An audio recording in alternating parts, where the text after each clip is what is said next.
Hair next is adjectives. Adjectives क्या होते हैं? Adjectives are the describing words. Describing मतलब जो किसी चीज़ के बारे में कुछ बताते हैं. Okay. Adjectives are the describing words which tells about the size, shape, color, and the properties of a noun. Any property of a noun. So these are adjectives. These are describing words which describe the properties of the noun. So this is a bracket में है big. It will remain same. This is a big bag. Ajay can run bracket में है fast Dan, विजय. Adjectives की degrees होती हैं. जैसे verbs की form होती हैं तो उसकी डिग्रीज क्या होंगी? Big, bigger, biggest, fast, faster, fastest, good, better, best. Important का क्या होगा? Important, more important, most important, good, better, best. So जो सेकेंड है, जो सेकेंड डिग्री है, जैसे गुड की बेटर सेकेंड डिग्री है, वो क्या है? कंपैरिजन के लिए यूज़ होती है. Most of the time comparison के लिए हम कौन सी डिग्री यूज़ करते हैं? सेकेंड जो डिग्री होती है. Here we are generally using second degree.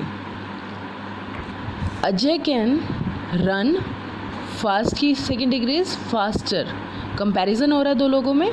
Ajay can run faster than Vijay. Both girls dance well, but Poonam is dash dancer. Again comparison हो रहा है दो गर्ल्स के डांस के बीच में कि दोनों डांस अच्छा करती है लेकिन पूनम बेटर करती है. तो गुड की second degree is better.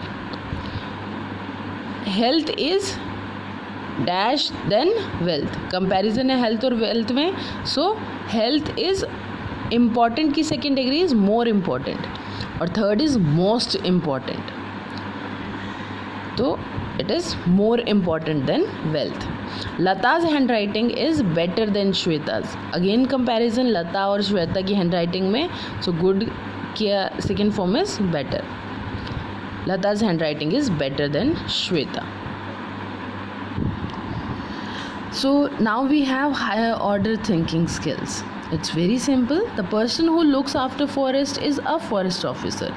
What do these persons look after? So here we are given few of the jobs. So हमें बताना है कि ये लोग किसका ध्यान रखते हैं. तो फॉरेस्ट का ध्यान कौन रखता है? Forest officer. फॉरेस्ट का इंचार्ज कौन होता है? Forest officer. सो गार्डनर का क्या काम होता है? वो किसका ध्यान रखता है? He looks after a garden. Principal का क्या काम होता है? He looks after a school. And vice chancellor वो यूनिवर्सिटी का होता है. So he looks after a university. Students, whenever we do something in grammar और anything, you have to understand those things first and try to do it on your own. अगर हम class में होते तो ma'am पहले आपसे कराते, उसके बाद फिर मैम आंसर्स बताते. But since we are not together, try to implement it on your own. पहले आप खुद प्रैक्टिस करें और फिर आप जो हैं, अगर नहीं समझ में आ रहा, then take help from ma'am's videos and audios. Okay students, hope you will follow the same. Now writing skills. Writing skills में we'll do notice writing. notice क्या होता है? जब हमें किसी को कुछ इन्फॉर्म करना होता है तो हम क्या करते हैं? We write a notice. अगर हमारा कुछ गुम हो गया है, so we tell everyone that I have lost something. अगर किसी को मिलता है तो please return it to me. But उसके लिए क्या करना पड़ता है? डिस्क्रिप्शन देनी पड़ती है हमें. अगर हमारा कुछ गुम हो गया है तो हमें बताना पड़ता है ना वो कैसा दिखता है. सो नोटिस जो है इसी काम के लिए यूज़ होता है. इट कैन बी, या फिर अगर हमारी हॉलीडे है तो नोटिस क्या होगा? कल हॉलीडे है. आपको स्कूल में नोटिस मिलते हैं ना. So like that. नोटिस आप किसी भी पर्पज़ के लिए लिख सकते हैं, to inform people and to revert you back. Okay students, now let's see the format of the notice. सबसे पहले आता है टाइटल. क्या है? Suppose we have lost something. Title ऐसा होता है कि अट्रैक्शन गेन करने के लिए. That's why we give a title. Like Misha has lost her book. She has written a lost notice to be posted on the notice board of her school. Study it carefully. ये lost किस लिए? क्योंकि उसकी book lost हो गई है. सबसे ज़्यादा अटेंशन कैचिंग वर्ड क्या है? लॉस्ट. ठीक है, उसने लॉस्ट को हाईलाइट किया है.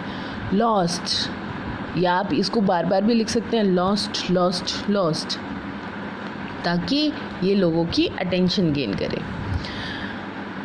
क्या है लॉस्ट? क्या ऑब्जेक्ट लॉस हुई है हमारी? अ story book. So story book का नेम क्या था? ये भी उसकी डिस्क्रिप्शन में आएगा. अगर किसी को पता ही नहीं होगा कौन सी स्टोरी बुक गायब हुई है, वो कैसे मानेंगे कि ये उसकी है? डिस्क्रिप्शन देनी है अब कि वो कैसी दिखती थी. स्पेशलिटी, मतलब अगर कुछ स्पेशल है उसमें तो, और किसको वापस करनी है या किससे कांटेक्ट करना है इन केस कोई किसी को मिले तो. So lost a story book. Name क्या था स्टोरी बुक का? Alice in Wonderland. और उसकी डिस्क्रिप्शन कैसी थी? Light blue cover with the picture of a girl in a white frock. Speciality क्या थी उसकी? A bookmark of Tweety inside it. If found please return to. अगर मिले तो क्या करना है? रिटर्न टू मिशा बी, ये उसका नाम है, and this is her class. So now you have to write one more example of notice. Now imagine that you have lost one of your favorite pens. Write a notice using Misha's example. इसका example use करके आपको अपना pen का वो देना है. Suppose करो आपका सबसे सुंदर पेन गुम हो गया है. ठीक है, let's take the example of this one. ठीक है, it's a black pen और ये गुम हो गया, and I have to write a notice on it. So lost a pen, a gel pen, a ball pen. ठीक है, तो आपको उसका एक डिस्क्रिप्शन देनी है जो सबसे ज़्यादा कैचिंग हो, जो सबसे ज़्यादा डायरेक्टली उसके बारे में बताए. ठीक है, नेम अगर आपको पता है उस पर कोई नेम है तो write the name of the. It's a Montex pen, it's a Cello pen. ठीक है, और you can write model name of it. Description: it is black in color with silver designing, with silver finishing. It is very smooth, it writes very smooth, and उसका model हम यहाँ बता सकते हैं. Speciality क्या है? it has a cut on the top. If anyone found it, please return it to me. Me में क्या आएगा? Return it to your name, like Preeti, class 4th. Okay students, hope it is clear to you, and write this notice and we will practice more.